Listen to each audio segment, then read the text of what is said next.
Olá, meu amigo, minha amiga ligados aqui no canal do Gol. Estamos chegando nesta segunda-feira, dia 6 de julho de 2026, 26º dia de Copa do Mundo e o primeiro dia sem Brasil no Mundial, né? Não vou nem falar bom dia pra vocês, aliás, um bom dia pra vocês, mas assim, né, aquele sentimento de que vai ser difícil aqui superar, ficar lembrando de cada um dos lances, o que poderia ter sido diferente, é complicadíssimo, eu sei muito bem. Então, vamos lá. Hoje vai ter a nossa live também Na Cara do Gol para a gente debater essa derrota da seleção brasileira contra a Noruega às 10 da manhã no horário de Brasília. Então já anote na sua agenda, já se inscreva no canal e clica no sininho para ser notificado assim que a live for começar, ou então que saiu um vídeo novo por aqui. Bom, aquele sentimento, né, meio de o que a gente vai fazer daqui por diante, mas vamos lá. Peço seu like, seu hype, seu comentário, diz aí o que você achou da atuação da seleção brasileira e nós vamos dividir a tela aqui com o gol.com.br, vamos colocar aqui a página que já tem a eliminação do Brasil, né? Já não deu aqui, temos a Noruega avançando para encarar a Inglaterra na fase quartas de final, o Brasil fica pelo caminho, mais uma vez o Brasil dá adeus antecipadamente ao sonho do hexacampeonato. 2 gols do Haaland, uma derrota de 2-1 da seleção brasileira. Fim de jornada. Vocês assistiram o jogo, é difícil a gente comentar, mas o Brasil ficou pouco com a posse de bola, foram 34% de posse de bola, desde que começou a registrar essa estatística aí, o Brasil nunca ficou tão pouco num jogo de Copa do Mundo, com a bola nos pés. A tática, eu vou até entender que o Ancelotti deixa a bola com eles, mas a marcação bem fechada. Primeiro cruzamento que aconteceu para o Haaland só foi acontecer aos 36 minutos, né? O Brasil fazendo um bom ajuste, a Noruega tocava, mas não conseguia criar. A gente tem até aqui, ó, as estatísticas, né? Foram 9 chutes a gol da Noruega, 5 no alvo, o Brasil chutou 14 vezes, 4 no alvo, a posse de bola ficou lá, mas o Brasil, olha que gols esperados, né? 0,96 para a Noruega, 2,22 para o Brasil criou boas chances, teve o jogo, teve o controle, teve tudo para vencer essa partida, inclusive com um pênalti já na primeira etapa, com menos de 15 minutos, teve uma penalidade para cobrar, mas as coisas não saíram como o desejado, né? O esperado, até vou dizer que não surpreendeu tanto assim, não podia bobear porque o Haaland fazia e o Brasil foi lá e bobeou, né? Perdeu as suas oportunidades, o Bruno Guimarães perdeu um pênalti aos 13 minutos, numa jogada em que o Brasil recupera ali com o Ryan no meio de campo, cria rapidamente, o Martinelli aciona o Matheus Cunha, a arbitragem ainda erra, né? Precisa do VAR para marcar a penalidade, que era muito clara, mas marca-se o pênalti e o Brasil erra. Bruno Guimarães, foi uma decisão do Ancelotti para cobrar, né? Ele falou que teria o Neymar na frente, o Bruno Guimarães, o Rafinha também seria um dos cobradores, mas não estavam em campo nem Rafinha nem Neymar, o Martinelli seria o próximo. Aí o Bruno sentiu que era o melhor momento, né? O melhor do Brasil, então botou para jogar. Martinelli seria uma decisão melhor. O Vini, para mim, é o astro do time, não bate pênalti tão bem, mas ele tá numa Copa iluminada. Vamos lá, enche o pé no meio e já era, né?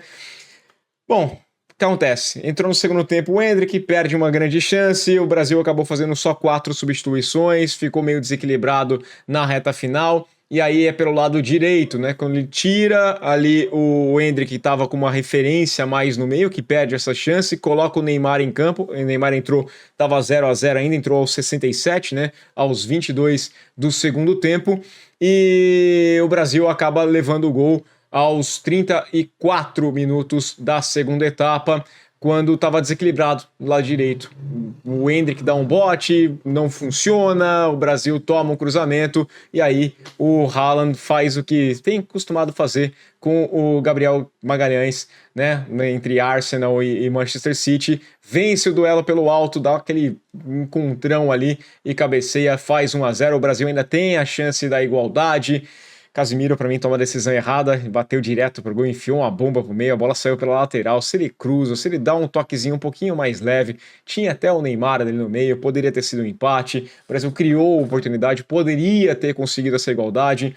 Toma o 2-0 de novo, ali na sequência já com o Haaland, né? Ficando na frente da área, olha, marcação com um distanciamento social ali para não ter problema nenhum de se contaminar, né? E aí o Haaland chuta de fora da área e faz o segundo gol. O Brasil diminui ainda com um pênalti já nos acréscimos. A arbitragem foi deixando o jogo seguir, o Brasil consegue a sua igualdade. Não gostei da provocação do Neymar, indo pra cima do goleiro para provocar o cara. Você tá perdendo, você é eliminado, pega a bola, bota no meio de campo, vambora, né? Mas é isso aí, o Brasil tá eliminado e acabou mais uma vez o sonho. O Neymar, depois, agora o Brasil ultrapassa, né, os seus 24 anos, agora é o maior jejum desde que conquistou o primeiro título lá em 58. Em 94, quebrou o jejum de 24 anos. Tinha chance, mais uma vez, nos Estados Unidos, de quebrar um jejum de 24 anos. Não é o caso, vai ficar para 2030. Próximo Mundial apenas, e aí serão 28 anos desde a conquista na Copa de 2022. Então é o maior jejum do Brasil em Copas do Mundo e a queda precoce também, né? Desde a Copa de 90, o Brasil alcançava pelo menos as quartas de final na Copa do Mundo, e isso aqui não aconteceu, então é difícil, né? O Brasil sendo eliminado nas oitavas em 90 e agora de novo nas oitavas de final, venceu um jogo de mata-mata, mas aquela fase de 16 avos, então fica pelo caminho. Neymar sinalizou que foi sua despedida na seleção brasileira, começou sua trajetória justamente um jogo convocado pelo Mano Menezes, né, que o Brasil venceu lá em Nova York, se encerra no mesmo estádio. Ele já tinha falado que era Last Dance, que era a última jornada dele pela seleção brasileira, e 34 anos... Não se qualifica para um próximo ciclo, né? Como teria 38 anos, ainda mais um cara que tem tantos problemas físicos como o Neymar. Não sabemos qual que vai ser o caminho daqui por diante, até se ele vai ter pretensão de disputar uma Copa América, sei lá, toda hora tem Copa América, mas a tendência é que esteja encerrando realmente seu ciclo em Copas do Mundo, o Neymar, tá? Aí o Marquinhos é outro que deu uma sinalizada que acabou. 32 anos, não deve ir para uma próxima Copa do Mundo, pedindo que o pessoal apoie a nova geração. Falou como tá difícil, pediu desculpas para o torcedor da seleção brasileira, né? Falou que queria pedir desculpas ao povo brasileiro, todos que vieram aqui, presenciaram isso. A próxima geração eu peço que o povo apoie desde já. São 4 anos para que possam trabalhar, sinalizando que também acabou o caminho para ele. Normal, 32 anos, 36 anos. Por mais que tenha condições, acredito que ele não imagina mais este cenário. Carlo Ancelotti lamentou a virada de maré, explicando as escolhas e projetando uma próxima Copa do Mundo. Ele falou, acho que o primeiro tempo tivemos muitas oportunidades, e o Brasil de fato teve com o Martinelli, perdeu chance, boa atuação ali do goleirão, né? O goleirão não merecia ser provocado por isso, né? O Nilan fez grandes defesas, defendeu o pênalti e tudo, e aí depois ele falou, depois a maré virou. Estávamos tentando chegar mais fundo para tentar empatar a partida, mas não conseguimos. Em determinado momento, eu acho que deveríamos vencer. Eu também acho que o Brasil fez um jogo para vencer, e as estatísticas mostraram isso aí, tinha condições, mas acabou ficando pelo caminho. E o Haaland comemorou, nunca esperei vencer o Brasil. Tá aí, né, Haaland? Não esperava também vocês vencerem. E a Noruega mantém essa estatística. Agora são 5 jogos contra a seleção brasileira, nunca perderam. São 3 vitórias e 2 empates para os noruegueses. O Brasil é freguesaço da seleção da Noruega. Falaremos mais desse assunto, mais no podcast Na Cara do Gol, ao vivo, a partir das 10 da manhã. Conto com a sua participação lá. A Noruega agora vai encarar a seleção da Inglaterra, que venceu os mexicanos por 3-2 num jogo ali épico. Um jogo que começou atrasado, né, por conta das condições climáticas, já era esperado isso. Tinha a questão da altitude, toda essa polêmica envolvendo aqui jogar lá no Estádio Azteca. Os ingleses não conhecem isso, podiam usar Viagra, mas a seleção inglesa conseguiu a virada, não adiantou, a vitória. Não adiantou de nada aquele foguetório que fizeram no hotel. É uma grande besteira fazer foguetório em hotel, porque os caras têm o dia inteiro para dormir, não tinha problema algum, não ia causar nada. Fora que dentro do hotel não dá nem para ouvir o barulho desses fogos de artifício. Seleção inglesa que tomou pressão, né? Os mexicanos empolgados ali, embalados pela torcida forte em seu estádio, jogando em casa, mas conseguiram encontrar o gol aos 36 minutos com o Bellingham, uma jogada pelo lado direito com o Saka, cruzamento, e o Bellingham fez 1-0, na sequência já saiu 2-0, bola roubada no meio de campo, e aí assistência do Harry Kane para de novo o Bellingham fazer 2-0, só que o primeiro tempo termina ainda com a seleção mexicana viva, com o Quiñones marcando um gol aos 42 minutos, falou assim, não, dá pra ir, vamos lá, tá bom esse jogo. as coisas dão uma animada ainda mais, porque começa o segundo tempo e com 9 minutos da segunda etapa, o Kansas fez uma besteiraça, uma entrada feia, dura e foi expulso, então ficou com 1 a menos. Mas a seleção inglesa conseguiu mais um gol com o Harry Kane cobrando o pênalti e depois o Giménez também diminuiu o placar novamente, 3 a 2, cobrando o pênalti, o Giménez já aos 24 minutos da segunda etapa.